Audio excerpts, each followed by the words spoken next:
शिवकृष्ण charitable trust संचलित Shri Shankarrao Gopalrao Mahadik English medium स्कूलने यंदाही 10वीच्या परीक्षेत 100% निकालाची परंपरा कायम राखत घवघवीत यश संपादन केलं। आज जाहीर झालेल्या 10वी बोर्डाच्या निकालात शाळेतील सर्व विद्यार्थी उत्तीर्ण झालेत। यामध्ये संस्कृती संदीप जाधव हिने 94% गुण मिळवत प्रथम क्रमांक पटकावला। स्वरूपा विजय महाडिक हिने 87.20% गुणांसह द्वितीय क्रमांक मिळवला, तर सांची चंद्रकांत मोरे हिने 74.20% गुण मिळवत तृतीय क्रमांक मिळवला।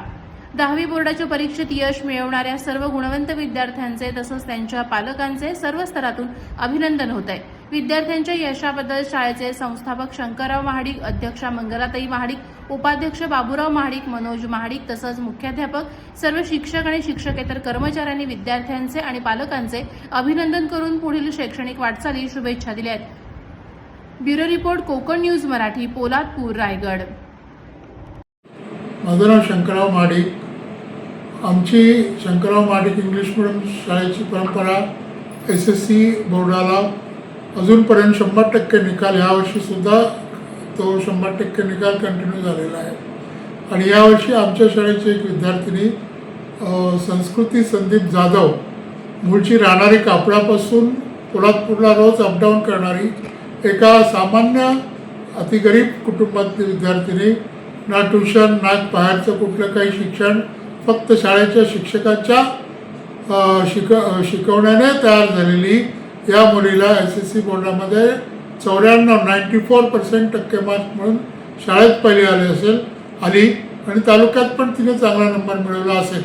कारण आपण शोधता तर इतर तालुक्यात मी जे नामश्रेणावळी त्यात 1-2% नंबरमध्ये ती असण्याची शक्यता आहे।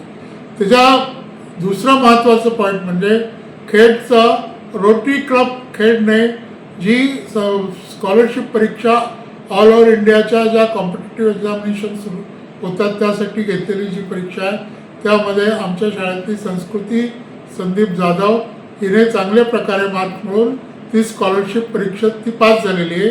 आणि आता तिने खेडच्या रोटरी क्लबने तिचा पुढच्या शिक्षणाची जबाबदारी घेतली आहे।